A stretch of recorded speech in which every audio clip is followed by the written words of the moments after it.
Welcome to another episode of Boom and Bust. I'm your host, Tony Clement, here at the News Forum where all voices matter. Well, we can check in again with Dr. Michael Geist today. He's the Canada Research Chair in Internet and E-commerce Law at the University of Ottawa. And there's lots going on in Parliament that affects you, our viewers, and your rights. Michael, thanks for returning to Boom and Bust. Oh, thanks for having me again. Let's start with something called Bill C-11. If you can explain what is that bill and what are your concerns with this government bill? Yeah, absolutely. And your viewers may recall Bill C-10 from a year ago, which was the government's attempt to reform the Broadcasting Act. And in the process, started with what they said was going to be the large internet streaming services, the Netflix and Disneys of the world, and ultimately expanded it to include user-generated content, bringing in the TikToks and YouTubes of the world. Well, that bill actually passed in the House of Commons, but ultimately failed to pass through the Senate before the election call.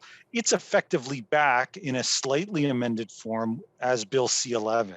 And while the government, the new Heritage Minister, Pablo Rodriguez, has claimed that he has fixed the concerns that arose around user-generated content, that's simply just not the case in both my view and the view of many digital creators, the internet platforms, even the chair of the CRTC, who have all made it clear that user content is still included within the bill. And why is it a bad idea for the CRTC to regulate user-generated content? Well, I think we should note that this isn't an anti-regulation view, broadly speaking. I think there are many that accept that large internet streaming services like Netflix and Disney function a lot like broadcasters, not identically, but function similarly enough that there is scope to say we ought to bring them within the Broadcasting Act. But those large curated services are very, very different from a user-generated content, non-curated platform where literally any Canadian can speak out, whether it's on TikTok or Instagram or YouTube. And the idea that we would treat that content as a program in the same way that the CRTC would treat pretty much anything else on the radio or television as a program, I think is fundamentally problematic. It basically scoops in all of this content as subject to potential regulation, when what we should be doing, if we're going to regulate in this space, is to be regulating narrowly for the large curated services. That's what the Europeans do, for example. Canada's going it alone in this way, and in the process raising a lot of concerns for those digital creators, for the platforms themselves, and even for, I think, fundamental considerations around freedom of expression. Yeah, and I think the freedom of expression part is self-evident. I mean, how would the CRTC regulate user-generated content? There's, literally probably millions of hours of it generated each day. How would that even work? Yeah, so I mean, and that's in a sense what the Minister Rodriguez has tried to say. He said, listen, there's really nothing to be concerned or to see here. The CRTC is not interested in watching all of those videos, nor would they ever have the capability of doing so. But I think the reality is they don't need to watch all of those videos to have an influence on how those videos appear in people's feeds. Right. Because one of the things that the government has said is that they will give the CRTC the power as part of these regulatory powers to regulate how these videos appear in people's feeds, what they often refer to as discoverability, with the ability for the CRTC to require the platforms to effectively prioritize Canadian content over other content. The problem, once you start delving into that, is that you're both prioritizing and deprioritizing certain content. Many of the Canadian digital creators say they're not part of that system, so they run the risk first of being deprioritized in their own country. And even if not, even if they're included within the system, the fact that Google, YouTube, or TikTok might be required to prioritize that content, even knowing that viewers aren't necessarily interested, could have the effect, likely would have the effect, of downgrading it globally. Because when they sort of use their algorithms to determine what people like, they also look at what people don't like. And if there's videos there that people aren't clicking on because they're there due to CRTC regulations rather than what the companies know people are interested in, that's going to send a signal it's not great content and you shouldn't be showing it globally. So many of those Canadian creators depend on that global market to make a living and to succeed online.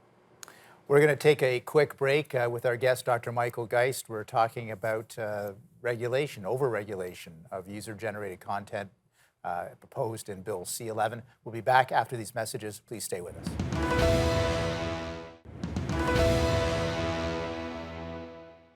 Welcome back to Boom and Bust. I'm your host, Tony Clement, here with Dr. Michael Geist. Michael, so CRTC overreach. CRTC said they're not interested in regulating a lot of user-generated content, but they're being given a lot more powers. Is this part of the concern? That is, I think, part of the concern. We've had a CRTC that, especially in recent years, I think has really lost a lot of public confidence. There have been concerns around bias with the CRTC chair. In fact, this bill will, should it become law, will vest enormous new powers into the CRTC. The chair says it could take years to work through the various issues that it would be required to deal with. And in fact, the current chair won't even be the chair once these things come before it. So we don't know who's going to be responsible for it. There are questions about how transparent that system is, how slow the CRTC tends to be, whether it's beholden to certain vested interests. And so while there is, of course, a role for a regulator around broadcast-related issues, the government has really been treating the CRTC as almost this policy dumping ground for internet-related issues, vesting enormous power and creating a great deal of uncertainty because they're not providing, at least at this stage, very much guidance in the legislation itself about what they have specifically in mind. Let's flip it over now, talk a little bit about the artists. It seems to me that they will be affected by Bill C-11 in one form or another. Were they promoting this kind of bill, or are they expressing concerns about this bill, or is it a little bit of both? It's a bit of both. It's interesting. Certainly, there are some of the conventional groups that are out there that are saying they're happy to see an update to the Broadcasting Act, and they believe that this will put more money into the system, and so they think that this will be a good thing. At the same time, we've seen some significant concerns. We've seen, for example, the largest entertainment union in the country say they've got real concerns with this approach. They say that many of their members who are going all out right now, because we're seeing record amounts of investment take place in film and TV production in Canada. They're concerned that they often don't count when it comes to certified Canadian content.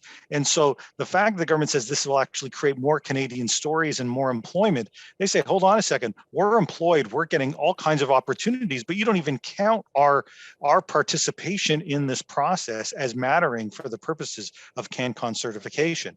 And then there are the digital first creators, some of the most successful creators who are operating right now, some with literally tens of millions of subscribers, billions of views globally, and they are deeply concerned with this legislation. Many have appeared before the committee studying the bill, saying that they are fearful that if this legislation passes in its current form by including user content within it, this will really put their own livelihoods at risk, their ability to reach those global audiences at risk. I have to tell you, it is rather remarkable to see the digital creators saying that they're concerned, the platform saying they've got reason for concern because this is what will happen on the TikToks and YouTubes of the world, the CRTC chair saying it's all part of it, and yet Heritage Minister Pablo Rodriguez feels like last man standing, saying there's nothing to see here, it's not in the bill. He's contradicted by just about everybody at this stage. And that's the other thing too. The media giants are not happy about it. Are there like I'm thinking of Bell CTV and others? Are they on the other side of this saying, yeah, we need this, we need them to be regulated just as we're regulated? Yeah, I mean, it's an interesting question because there's been really crickets, quite frankly, even though some of those large broadcasters have come forward. Several that have appeared have talked about deregulating their space, their participation in the system. So they said, yes, we would like to see the Netflixes of the world regulated more, but we would also like to see less regulation for us. And then there's Bell, which incredibly came forward before the committee and said that the way to solve the creation of Canadian content situation was to actually ensure that they got cheaper access to US content. They say that their business model is all about cheap access to US content. They're concerned that many of the US content owners either are going direct to Canadian consumers through streaming services, or they're the large streamers themselves who own it and are not interested in licensing it. And so Bell's come forward both before committee and in public op-eds saying they'd like to see this bill create rules where the government could encourage or incentivize licensing cheap US content into Canada, or mandating partnerships with companies like Bell. It's incredible to see that we see nothing coming out of the cultural community saying, hold on a second, your solution to more Canadian content is actually more cheap US content. It just doesn't make sense. We're going to continue this discussion. There's obviously a lot to talk about. Our guest will be back after these messages. Please stay with us. We'll be right back.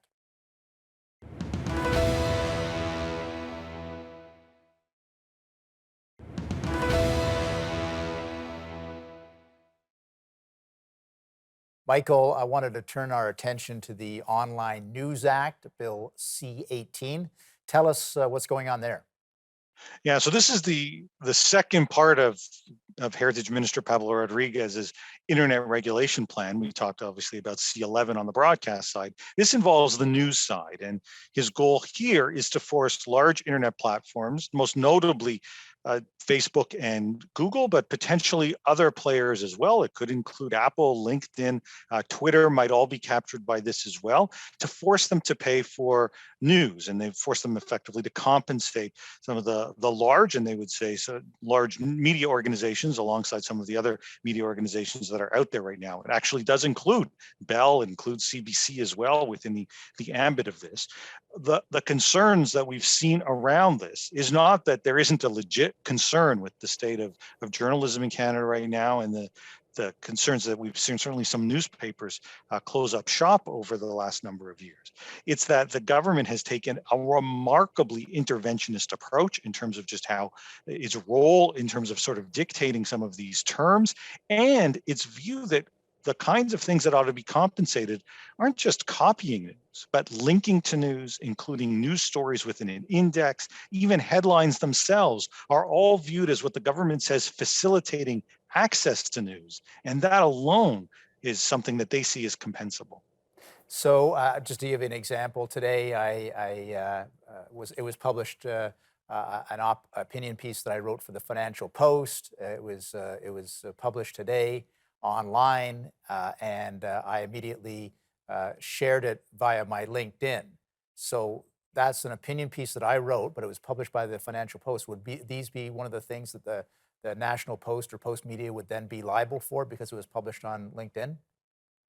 Well, then it's not the National Post that would be liable for it. It would be Google or in this case, okay. LinkedIn. In this case, yeah. it would be LinkedIn that would be liable for it. So Right. yes, the idea would be that if that article appeared in the National Post, that's compensable, and LinkedIn was driving links back to the National Post. It gets confusing, but the government's view is that it's LinkedIn that ought to pay for the privilege of sending that traffic back to the National Post. Yeah. And that's certainly, and that's the view of the National Post as well. Anyone who's in marketing or knows anything about how internet referral traffic works looks at this and says, this doesn't make any sense. Typically, you pay for people to refer traffic to you. In this case, the government is saying, no, it's people who are doing the referring that ought to be doing the paying. So how does this affect Canadians as consumers?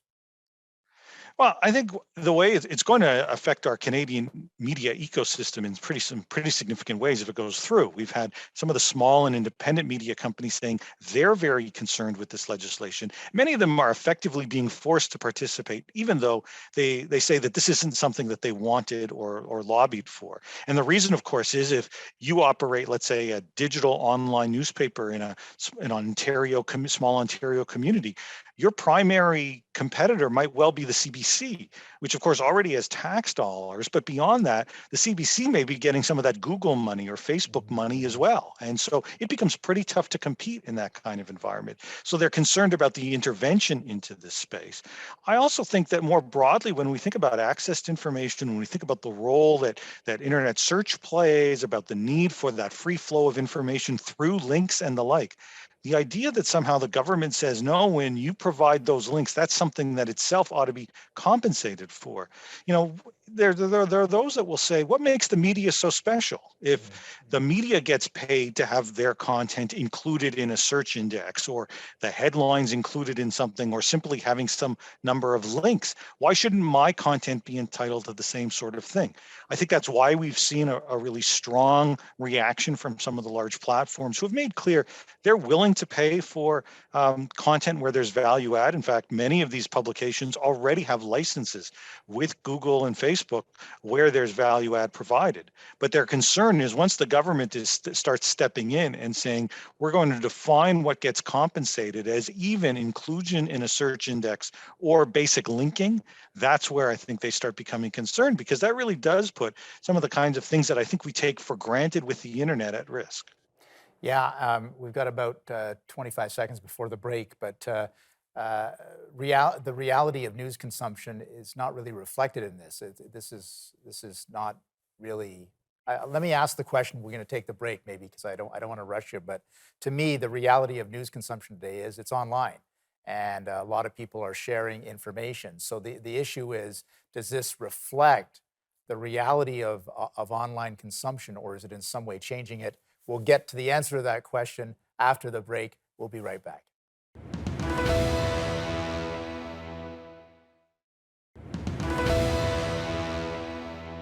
Welcome back to Boom and Bust. I'm your host, Tony Clement, finishing off a really important interview with Dr. Michael Geist. He's at the University of Ottawa. So I talked about, just before the break, about how news is consumed today and whether this legislation reflects that. Your thoughts on this? Well, there's no doubt that we turn to the online space and social media and search for news. I mean, just about everybody does. The question is really one of compensation and whether or not those large players are the source of the concern for some of these some of the large media companies. You know, obviously the media companies say, hey, Google's eating our lunch when it comes to digital advertising. Facebook's doing the same. Yet, of course, the reality is that their content, that news content, represents a tiny fraction of the overall amount of content that would be included either in Google search or that gets shared on a Facebook. And so news is far more important to those that are creating the news than it is to those large platforms. The shift of digital advertising doesn't have a whole lot to do with the availability of news. It has to do with a better ad model. Now, we could still say we want to ensure that those large companies contribute into the space. I personally think that ensuring that they pay their fair share of taxes is the most appropriate way to do that. But even if we were to require them to put in some money into a fund to ensure that there's support for public interest journalism, for example, that's a far cry from the government legislating both what gets compensated, as they do in this case with that facilitating access to news standard, as well as setting forward a whole series of rules all overseen by the CRTC, which will have to approve agreements, will have to provide oversight on potential binding arbitration. It's a level of intervention we've frankly never seen into a space that is critically important to remain independent. Have there been any dissident voices on this, and where are they coming from? Yeah, so the government, frankly, has not tried to provide a whole lot of publicity with respect to this legislation. In fact, the responsible minister, Pablo Rodriguez, has yet to even give a speech in the House of Commons on the bill or answer any questions on the bill. They brought it forward, had 2 hours of debate on a Friday, and then the government moved to end the debate in the House of Commons and send it on to committee.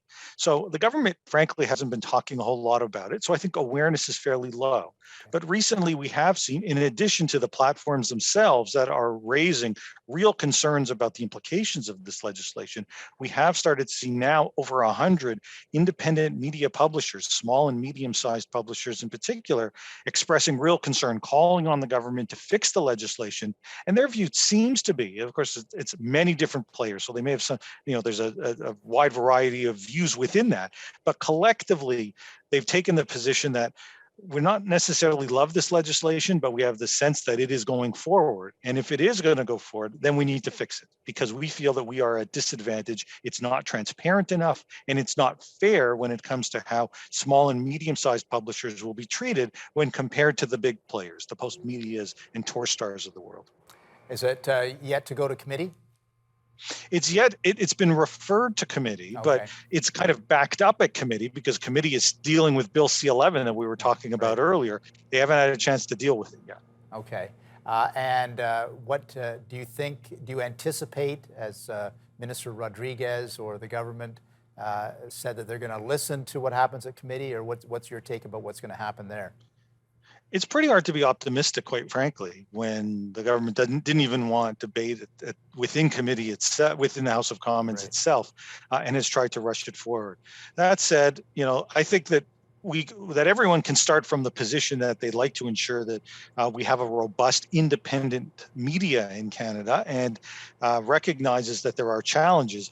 The question shouldn't be whether or not there is a role for some kind of measures to try to ensure that happens. It's more as to whether or not this bill is the right way to do it. I think the government will probably try to paint critics as saying, you just are representing the big tech companies who don't want to be regulated or don't want to pay anything. I think if you take a closer look at what they've been saying and what the critics have been saying, it's more a concern about what the government itself is proposing, as opposed to saying that there's an objection to trying to help support a sector that clearly has struggled in recent years. We've just got about 15 seconds left. It's curious, they're subsidizing legacy journalism and also are doing this at the same time. Isn't that weird? Well, you're right to point to this, and one of the things that I would say is that, they've picked up through labor journalism tax credits and other measures, they're picking up a sizable portion, 25% or more of some of journalism costs already. It's only been around for a year or two. And so I would have thought there would have been an effort to try to see how that works before we dive into this new legislation. We've run out of time. Dr. Michael Geist, thanks again for being here. A very interesting discussion, and we'll be following this closely.